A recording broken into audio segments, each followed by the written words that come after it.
Christmas, one and all, dudes and dudettes. Hardcore Kid here with what is known as the Nightmare After Christmas, otherwise known as the Hardcore Podcast. It is December 26th, and as we all are going through the post-Christmas blues, we're deciding to go ahead and review some more Bugglebots. And joining me, as always, he is so sick of all those Christmas carols that he just threw up last Christmas. I have Otaku Nate. Wow. I lost Whamageddon. Ah, poor you. That's what happened? You listened to the song on your way to choir practice last week? No, it's just that the radio that we have at work, because our boss has sort of limits as to what we can play on the radio. He sets it to Light FM, and they play nothing but Christmas music 24/7 during the Christmas season, and December 7th was the date I lost Whamageddon. Wow. Yeah, I know how you feel, man. I lost Whamageddon, and I wasn't even sure which song Last Christmas was. Oh, so moving on to our other guests, we have one of the other reviewers who's well known in the Robot Wars community. In his quest to kidnap Mr. Sandy Claus, he kidnapped the Tooth Fairy, the Easter Bunny, and the entire Pritchard clan. It is SamElliot64. Just a disclaimer, I've never actually kidnapped anyone, but hello. Yes, I am still here. Sorry, I think I confused you with Jim Dramatic. Yeah, he's the one with the cardboard box in his basement. How about Bugglebots say? It's finally nice to see like I know Ant-Man Anarchy's been going for a little while now, but like a full-on, many cameras, many interviews kind of show. On the smaller weight classes, we haven't seen that for years. So yeah, this is like the first a show I've seen that's made exclusively to Beetleweights, and I like it. But I know that the FRA did something like back in the early aughts with the Featherweight Smash series. I downloaded those videos from the trailers, I should say, from the old Robots UK website that was made by Dominic Rott. Yeah, that was pretty cool. But of course, we can't forget our last guest that we have with us, and we're very happy to have one of the original Robot Wars All-Stars with us. He competed in both the reboot and the original run of Robot Wars with robots like Limpet, Heavy Metal, and most notably 13 Black, a robot Unlucky for some. A robot that Oogie Boogie would kill to have in his lair. It is John Denny. Hello. Hello. We're happy to have you on here. Thanks. A big fan of Robot Wars and Heavy Metal, both the robot and the genre. Yeah, definitely. And as I've been really. And you went to the last ever Black Sabbath concert? Yeah, I went both nights. It's only just up the road, really, about 30 miles from where I live, so it's easy. Nice. Yeah, and we got the if you have a copy of Black Sabbath The End live album, you might hear him in there. I'm there somewhere. Yeah. You can sign that and put it on eBay now, John. You're sorted. Yeah. Yeah, it's great to have you on, and the reason we have John on is because we're reviewing Heat 2 of Bugglebots, and he was, in fact, the winner of this particular heat, or his son John Jr. was. Yep. And what robot did he have to compete with? It wasn't 13 Black. It wasn't Heavy Metal. It was Limpet. Limpet. Wedge. And no, it's not the heavyweight version. It's actually a Beetleweight version of the same robot from way back in Series 2. John, what can you tell us about Limpet Jr.? It's gone through about 5 different changes now. It started off as just an emergency robot, because the one I was building, it turned out that it weren't going to work about the night before the first competition. So I just nailed together a quick Limpet, and it did really well. It nearly won a fight just on 2 wheels. So I thought, oh, this is good. So we just went on from there, really. Well, when you have a 4-wheel drive wedge machine, you still need to keep going, even if you only have 2 wheels. It reminds me of Original Sin in a way. Original Sin with a pokey stick on front. It's really cool. I call it the Lance. Lance Storm. No, but yeah. It's a pretty strong robot. It's got the little pokey stick on the front, and I remember I remember looking at the original Limpet and trying to figure out where the 6-inch saw blade was, and then I see the Robot Wars revealed video was uploaded, and it had the little saw in the back. Yeah, we had to take that off because the weight. It was really heavy robot. The batteries were massive, but we just had what we were given really, and they said you got to take the weight down, so we took the weapon off. They didn't mind, so never went back on. Yeah. Well, sorry to kind of butt in. Like, aren't you doing a new heavyweight as well? I seem to remember seeing that somewhere on one of your pages, John. Yeah, it's being built. Hopefully, it'll be ready for about April. Fantastic. Nice. I want to see it. Yeah, I look forward to seeing because Limpet, it wasn't. It's not as notable as many of the old Series 2 machines, though. I always like to refer to it as the tracked robot with the loaf of bread on the back.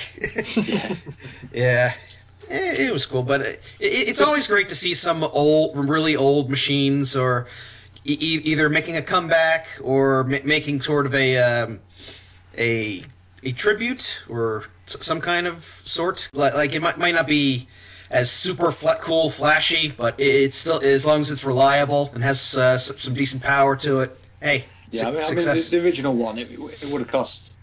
It cost £28, which is about, I don't know, wow, $35, $40. That was it. That's insanity. That's $45 just to pay for one drive motor these days. Oh, easy. Yeah, but yeah, I think very while driving by John Jr., I must say. Oh, he's really good. It's just it's what it does so well, really. I mean, I'll build it, and every time it fails, I'll modify it so it don't do that again. And he drives like mad. He's amazing. So I remember. I think the first event I went to since like kind of getting back into robot combat a few years ago was the Euro Beetle event in 2017. I want to say, and I think John drove Limpet to second that time. But I know for a fact that John Jr. is like. I don't know how he does it, but every time it seems like he always seems to have the position perfectly. And I think a great example of that was in Robot Wars, when obviously he drove Heavy Metal so well that time as well. And the way that he drives is spectacular. It's really quite something. Yeah, he can sort of, even if the robot's facing him and it's upside down, he just still knows which way to go. It's unbelievable. It's far better than I am. Far better. Yeah. Yeah, but real good job. Limpet ended up winning the heat. And now, we'll anything left to say about Limpet, Nate? No, I just love the... I have always loved the zebra pattern, or zebra pattern, as you in the UK say on it. It's a pair of zebra pants on wheels. Or tracks, if you're talking about the original. Actually reminds me, where did the zebra idea and the name Limpet come from? I don't know really, but I had some black and white paint, so I just did zebra stripes. Painted it the night before filming. It was still wet, and I got it all over my t-shirt in the pits. So. Yeah, well, hey. I do know that a limpet is a type of explosive device, i.e. limpet charge. I know you can get limpet mines, because a limpet's like a shellfish that sticks on the rock. Mm-hmm. And, that's originally what it was going to be like, but it didn't turn out. It was fun to watch. Really good driving, and we'll move on down. We'll talk about the other machines in this heat, and including the heat finalist and one of my favorite UK Beetleweights. 'Cause I've been following the UK Beetleweight scene, but one of my favorite robots that I've seen over there is Snappy. My man Craig. Snappy. Happy boy. I love this thing. It's like a combination of Tornado with Merlin. Just a big wedge machine, but the wedge is also a flipper. I love that little troublesome truck face it has on the front. Yeah, it's awesome. Really well driven, but although one issue that it has, yes, it runs upside down, but the flipper can't self-right it, which seems kind of an issue. Explanation as to why that is, John or Sam? I think it's just a case of having time to work it out. It'll get it eventually, and when it does, it'll be pretty effective, I think. Yeah, I know Craig's worked with this particular robot since he started, so 2014, maybe earlier. I can't remember exactly, but he's working on this version of Snappy for a long time, and I think it's getting like every time he rebuilds and sends it into a new event, it gets a little bit better, and it's getting to a point now where it's like at a really high competitive level. And I think maybe 2 or 3 more iterations and he'll be right there. So it's interesting to see how he's progressed. Like as much as he's one of the newer guys on the scene. Really, he's come a long way very quickly. So it's exciting times ahead, I think. Yeah, and anything else to say about Snappy? No. It's got green lights on it. It's how about that T-shirt though? Oh, that is. I bet it glows in the dark. The day glow T-shirt, lovely. I know because he told us when when he ordered it, he thought it was green and it wasn't, because to match the lights obviously with Snappy, but it came fluorescent yellow, which is great. I think that just sums him up perfectly well. He's bright in his years. Absolutely. Yeah, but so Snappy made it to the Heat final, but even though it lost, it through to the 5-way, 10-way. So, well, I hope to see more of it because I really like this design. I mean, I think it's all the Heat finals, isn't it? So I think it'll be 5, and at the moment there's a Drizzle in there as well, which is very exciting. Yeah, that should be fun. Yeah, and the evil mean face with the flipper, it's really fun. I guess we'll move on to the second round finishers, and it's time to get back up to speed now, boys, with Mini Spinny. Mini Spinny. She's up to speed now, boys. All right, first big negative. The driver, I forget his name. His name's Rory. Rory, no relation Charlesworth. to Rory Yeah, Charlesworth. No relation to Nuts Rory, although I think he looked just about as nuts. First big negative, hit Rory dabbing in his stats icon. Oh, no, He bad, wasn't flossing. bad, incorrect. In between dabbing and flossing, I'll take dabbing any day. I don't know. I don't even know what flossing is. That Fortnite dance. That's all you need to know. That's not flossing. That's the Carlton. How dare they? Yeah, but Mini Spinny, I will say it's a very adequate tribute to PP3D. It did some damage, but it also looked like it seemed to be having some reliability issues at some points.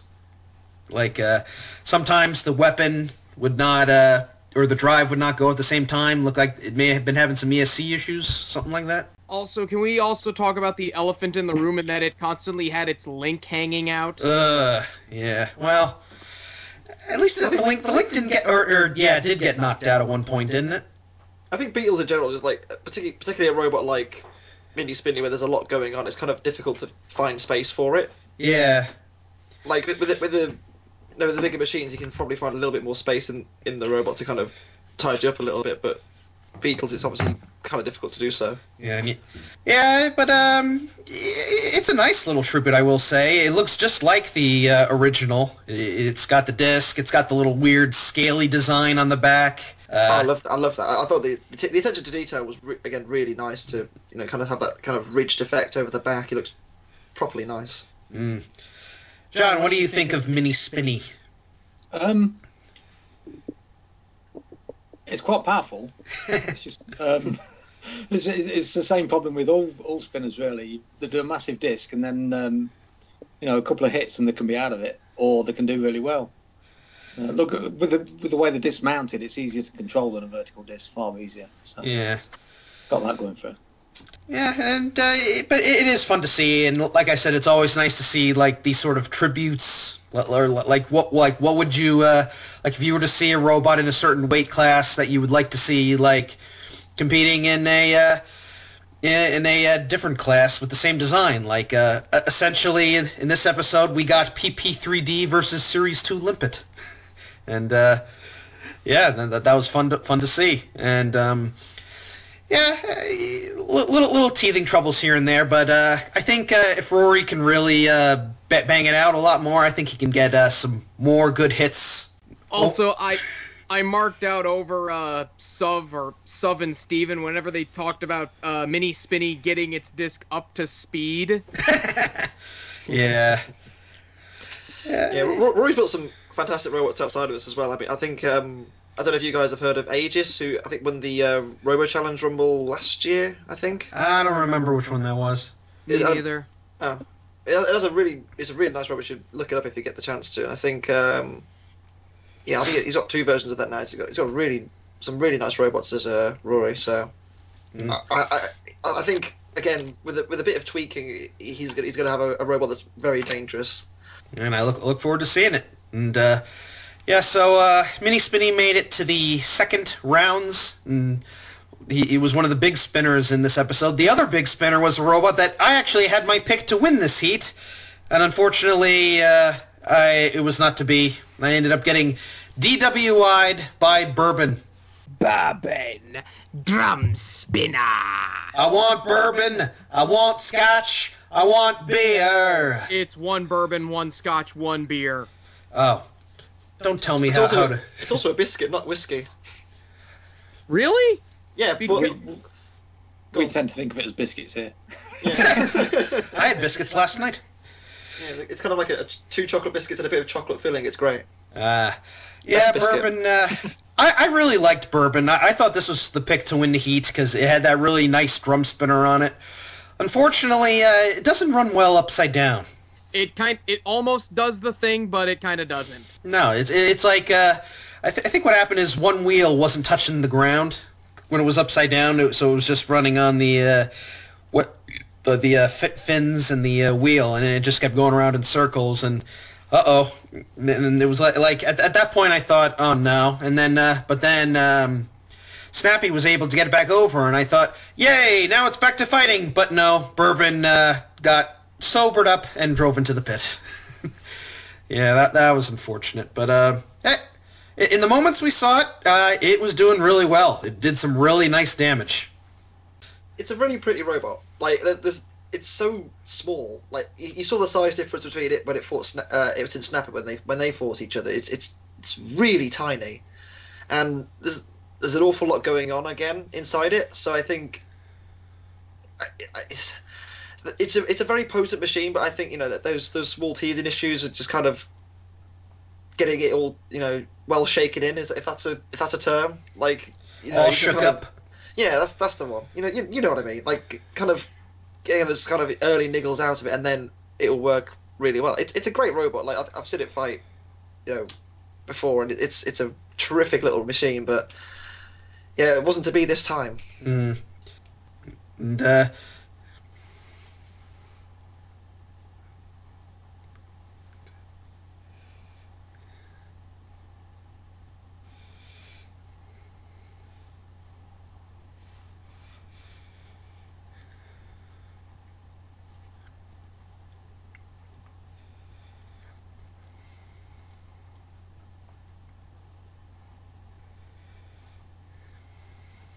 all shook up.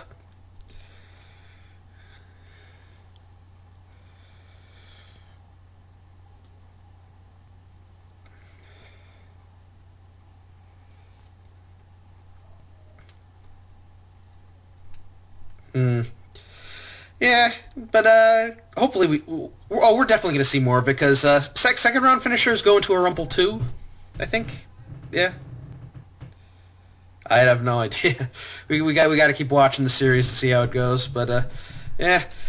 So Bourbon. Now the first two. So we'll move on to the losers melee finishers, and both of these machines were axe bots, and like Tim said in the last episode, axe machines are very difficult bots to build in a very small machine. Like we saw that last week with Futamishi. And but both these robots were axe bots, and or in OMG's case, it's a crusher. OMG. Pokey stick. Yeah, you call it an axe, call it a crusher, call it a pokey stick. It's a stick.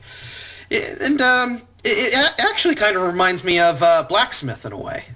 I'm looking at looking at Bourbon versus OMG, and it may as well be the Beetleweight equivalent of Blacksmith versus Minotaur from Series 2 of BattleBots, and what wasn't as memorable, but it was still cool. And OMG, even though the axe crushy thing didn't really work all that well, it still held up the best it could. It's solid.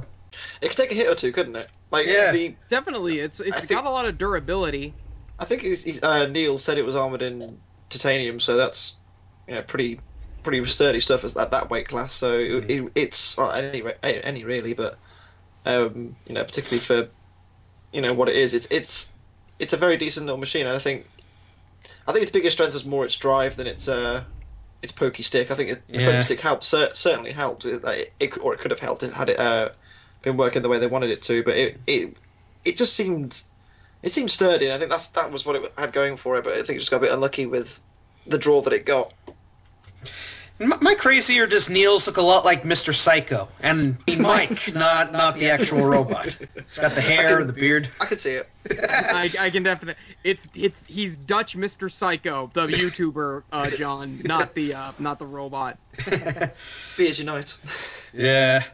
But John, what did you think of OMG?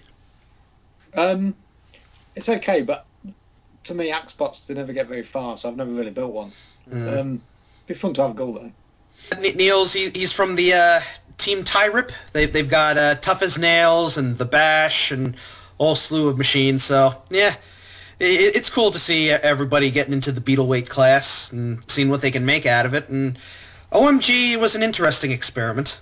And it's a nice looking robot, that's for sure. Yeah. Mm-hmm.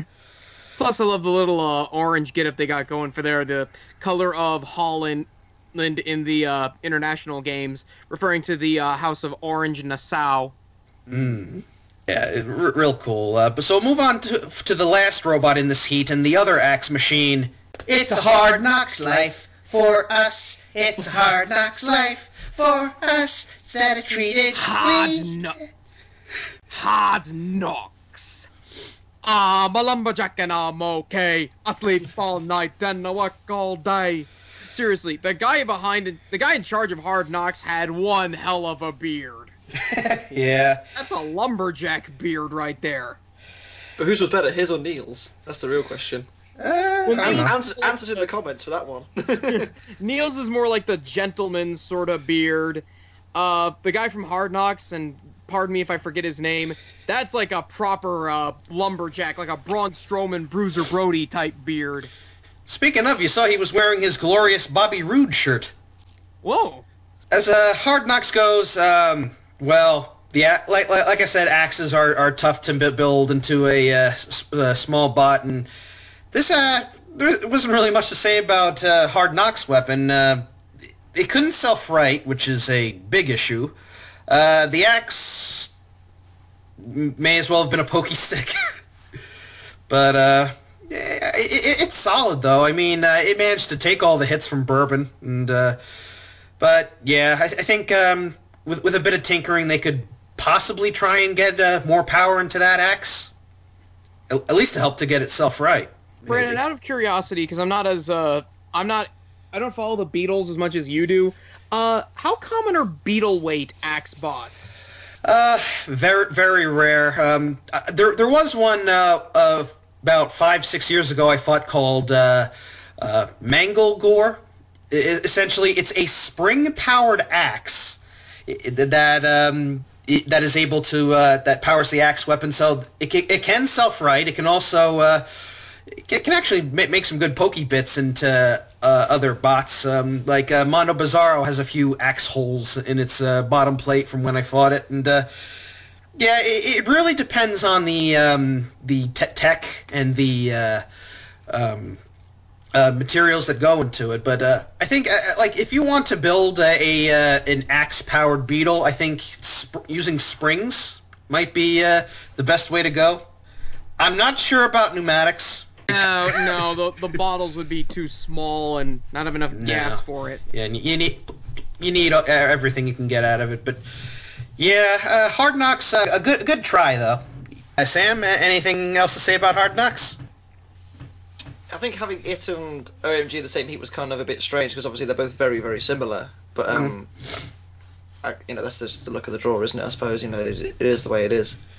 Obviously, I think had it fell a certain way, it might have been able to sell for right. But obviously, the way that it fell, it never really got a chance to do so. And I think it was unlucky that it got drew against Bourbon and against Mini Spinny as well. Yeah, and obviously those two, with the big kinetic energy weapons, kind of didn't really give it a chance. But it's a solid machine, and I think Simon will obviously be able to improve it for the next time. John, anything left to say about Hard Knocks? Well, it just needs more work, really. I mean, if you put enough work into any of the robots, they become good. So I hope it does well with it. Yeah. So that covers the list of bots, and we'll move on to the actual matches. The first match was Snappy versus Mini Spinny. And what a match it was. Snappy playing with a big, scary disc spinner, and Spinny definitely looked they were having trouble, getting the power set up, because sometimes the drive wouldn't work, sometimes the disc would stop and start here and there, but... It lost a wheel. It lost a wheel. Don't bring tires into the arena! Well, just remember, more or less, just make sure that your wheels are secured properly. That's the memo there. Yeah, but it was fun. Mini Spinny managed to get some hits in, but Snappy was able to get some flips in, and crap, I should have watched this again, but I believe he got Mini Spinny up against a wall, and that was it. No, I thought they dumped him into the pit. I think they pitted it eventually, but they pinned it first, and then they put it in the pit afterwards. Yep, into the pit he goes. Oh dear, oh dear. It was fun, though. We got to see some nice hits, some sparks at some points, and Snappy ended up getting the win. Bourbon versus OMG, I was expecting this to be like the Minotaur versus Blacksmith, and no. It's still good to see some nice big drum spinner hits, just knocking OMG all around. As I said, you got to give OMG respects. They at least stood up to the various attacks from Bourbon. He hit OMG with a Stone Cold Stunner, and that was it. OMG was on his ass. Limpet versus Hard Knocks. John, can you take us through this one, if possible? I forgot what Hard Knocks is now. Hard Knocks was the Axe Bot. Yep. Yeah, I have trouble remembering fights. We do that many. Yeah. Wow. And, like I say, I don't watch them much afterwards. Just Really? No, I don't bother. Then in that case, I'll take care of this. Limpet slammed Hard Knocks into the wall, got it over, stranded it. That was it. The end. I remember now. Yeah, he parked it on the pit, which was nice. Yeah, it was a quick match. Yeah, the smooth exit for Hard Knocks. Make it immobilized, put it on the pit, and then let the pit go down. I like when drivers do that. It's quite nice. I've got you right where I want you. Yeah, I mean, even if they're counting the robot out, John won't leave it alone. He'd rather pit it than see it counted out. Yeah, that's more fun. To his downfall sometimes. Yeah, that's same with Brandon, because he's had moments where he's got bots almost KO'd, but he'll keep the fight going. I want to make it good for YouTube. People will be like, "Hey, this is fun. Keep attacking. Keep attacking. Oh, this is boring. Thumbs down." It depends how much you want to win it, I suppose, isn't it? Yeah. Brandon at Bot Blast did win the award for sportsmanship. I won it 3 times in a row, and I was just being a goofball the entire time. I am the Bot Blast King, so you must all bow down to me. Yeah. But, that pretty much sums up the first rounds. We'll move on to the losers melee. This was pretty much all Mini Spinny. Yeah, it's good to see Mini Spinny just take off and just go ahead and start whacking both bots. A little bit of Hard Knocks' axe, which actually, for a little tiny Beetleweight actually did impress me. The thing is with melees in general, if there's a spinner in it, that dictates the pace of the fight. I mean, I'm sure, as we've seen before in Shuriga Robot Wars, a lot of times where there's one spinner in it, that's the one that everyone either runs away from or goes straight towards, depending on the caliber of it. So, for example, when Carbide was fighting you get out of there. You know, you don't go near that thing. You let them kill other people first, and then you go through by surviving. That's the idea. So, but in a situation where like one goes through, it's kind of difficult to. You have to let them kill themselves first, and if you can let them kill themselves on your other opponent, that's great. But it doesn't always work out that way. Kudos to OMG for staying in there. They got stuck on the pit. They got stuck on the pit at one point, and they were starting to get counted out. But then they were able to get free, and then start attacking again. But then Mini Spinny got some hits in and just like stacked them up against Hard Knocks, and just got stuck there. Hard Knocks is also a hazard. It's like Brett the Brick, but not as bulbous. Yeah, if you've seen the recent matches from the Norwalk Havoc event, they have their own house robot. It's a giant cinder block on wheels.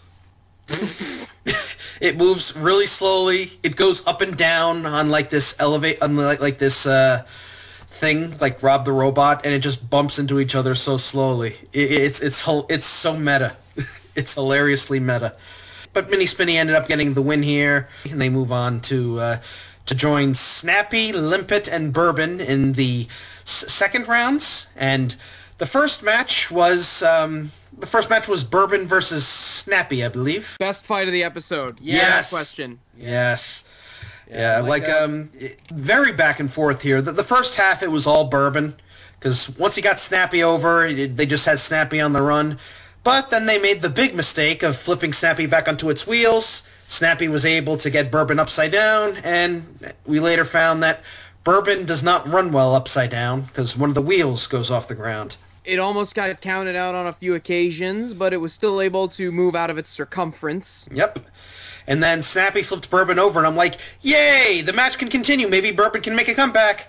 But then Bourbon decides to go full read and runs right into the pit. I think it had one too many. You know, there's a certain phrase that we can use to sum up Bourbon's fight against Snappy, and I believe it goes like this. You blew it!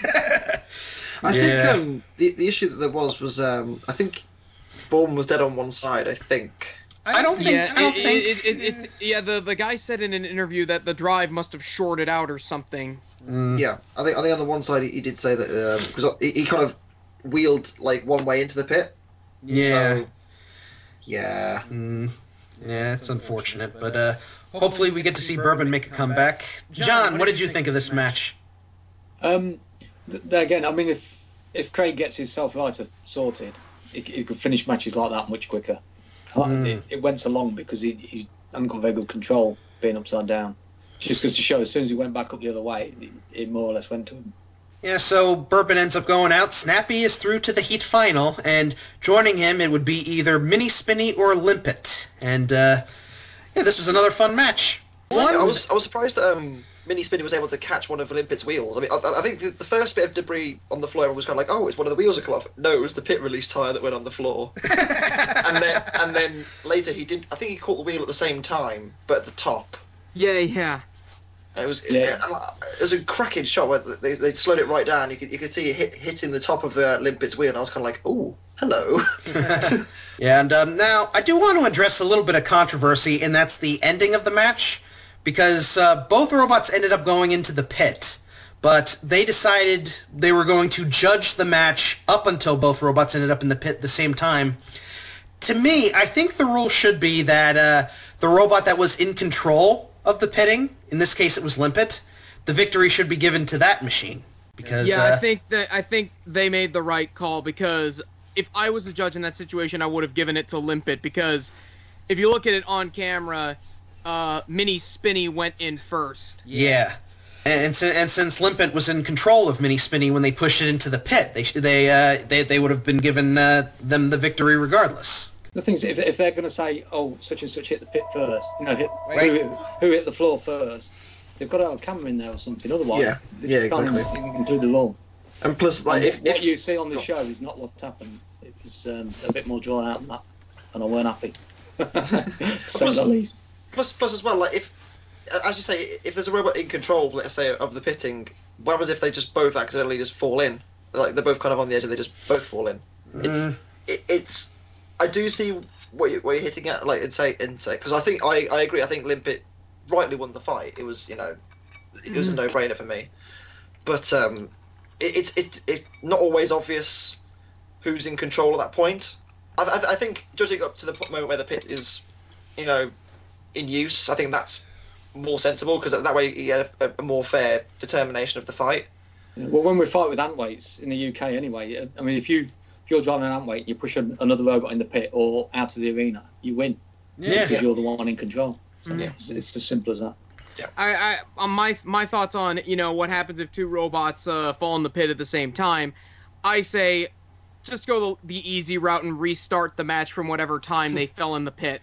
It was kind of weird, but I don't think it's just something that's just kind of a bit buggy. But I think Limpet definitely deserved the win. That they were in control of Mini Spinny up to that point. Mini Spinny just seemed to be all out of control at that point. But yeah, so Mini Spinny goes out, and Limpet goes through to the heat final to face Snappy. And this was a fun little driving exhibition between these two machines. As I said, I love me a good pushing match, and this was definitely a good one. Very back and forth. Limpet took off its lance. Yeah, because I mean, if it had got under the lance, it would have picked us up, and then it'd have gone straight under us, so it's had to come off anyway. It was impressive. You were able to get John Jr. was able to get a really good slam in and actually flipped Snappy over. Since Snappy can't self-right, Limpet just pushed it around and sent it right into the pit. The end. Really good performance. Really good job overall by John Jr. Just all throughout the episode. Very solid episode 2, I think. Yeah. Absolutely. Mm-hmm. Like I think like the first episode, obviously this was just a way for just to get everyone's feet wet, show everyone what Bugglebots is about. This one, with this episode, had better robots, better weapons, better. A better idea, better matches. Everything in this episode was better, and it's really cool to see a few familiar faces here and there, some good matches, some good hits. Overall, I think a very solid outing for the Beetleweights in this episode, and I'm going to give it a 7. I'm going to go one higher than you, Brandon. I'm going to give this one an 8, simply because this one had much better fights in it. Yeah. Like, there weren't any, blink and you miss it, like in the first heats. And while those blink and you miss it fights were fun, I always like it when fights go the distance, because I feel like for the Beatles, you kind of have to tamper your expectations a bit, because Beatles can't take the punishment like the Feathers or the Heavies or the Middles can. So, any fight that's longer than a minute in Beetleweight fights is considered going the distance in my eyes. What do you think, Sam? I'm going to go for 7.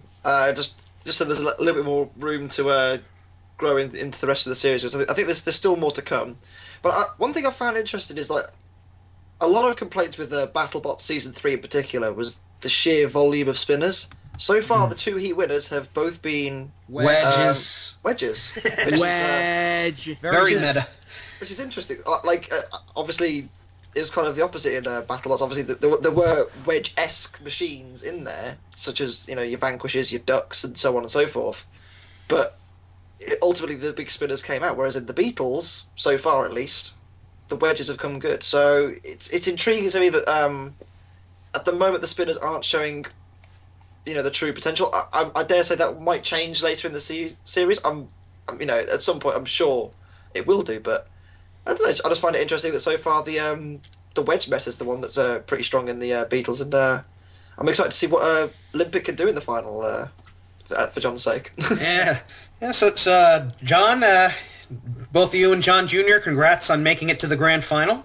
Oh, thanks. Anything you want to say about this episode overall? Give a rating out of 10? I thought it was good. I mean, all the fights were good. They were worth watching. You've not got 2 robots that have battered themselves to death and just crawl in their own arena. It didn't happen. It was all good fun. So it was a good episode. Episode 3 is next week. Who do we have in episode 3 next week? I think I saw a few. We got a nice big crusher. We got a big Axebot looking thing. We got a little cluster bot, and We got all kinds of unusual designs coming up. Shrek. Good old Sam. Oh, boy. I think it's called Ogre Drive. Ogre Drive. Ogre Drive. Oh, yeah, boy. Ogre Drive. Yeah, we're definitely looking forward to seeing what the next episode will bring, and I'm very happy to seeing that Bugglebots is starting to take off. Episode 1 got 10,000 views, and Episode 2 now has over 2,000 views, and the Bugglebots YouTube page now has 1.4 thousand subscribers, and hopefully more to come. Given the fact that most of it is literally just down to them. Like a lot of it, was their planning, them hiring crews and such and helping out. I have to say, massive congratulations to Sarah, Joe, and Ben who run Bugglebots. Those three guys did a lot of hard work getting that sorted. So well done to them. What else? What else can we talk about? It's after Christmas. Did everyone get what they wanted on their Christmas list this year? Of course. I got some things. I got the Hexbugs Bronco and the new Witch Doctor, which was originally supposed to be Hypershock, but for whatever reason they just made another Witch Doctor, which kind of disappointed with. I got the new microphone, as you guys can hear right now. Hopefully I'm not blaring anybody's ears out this entire time. I got a new video camera, so people won't be commenting on me asking why I'm using a camera from 2008. And literally, the camera I've been using is from 2008. It's recorded every Hardcore Kid episode. Why did I use my phone? Yeah, because my phone sucks. Oh. And that'll be why then. I got some money, I got some gift cards, and I also got my dad a huge t-shirt, which he really likes. He's going to be wearing that to the next robot event I go to. So, what did you guys get on your Christmas lists? Nate? I just got some money. Hey, there you go. And the 30th volume of Don Cherry's Rock'em Sock'em Hockey, which is going to be the, it's the final one in the series. Been doing them since 89. Grapes is 85 at this point. He's earned it. Sam, what did you get on your list? I don't know. Finally got the first set of BattleBot stuff. The Remote Control one. So I finally got the Tombstone and Witch Doctor one. I hadn't bought them up to this point, so my girlfriend kindly bought them for me. The usual, your body washes, your fancy socks, that sort of thing. No Links Africa, though. If you're English, you'll get that joke. John, what did you get for Christmas? A Fitbit and malt whiskey, so the one cancels out the other. Perfect. Yeah, so I hope everyone had a Merry Christmas. We're now in Kwanzaa season now, aren't we? Well, today is both St. Stephen's Day, or as it's best known in the UK, Boxing Day. So who wants to box? Anybody want to go 12 rounds with me? That kind of boxing, Brandon. I think it is that type of boxing, originally. Yeah. Really? I'm sure it is. I wouldn't know for certain. Yeah, I think that pretty much covers it. We've covered all the matches. We've covered the episode. There's more to come. So I look forward to seeing Limpet take on Captain Doom. We'll see how, or whoever they meet in the grand final. We'll see how that goes. Till next time, guys. I am the Hardcore Kid. I am Otaku Nate. I've been SamElliot64. And I'm John. Peace out and cease. Now I have a machine gun. Ho, ho, ho.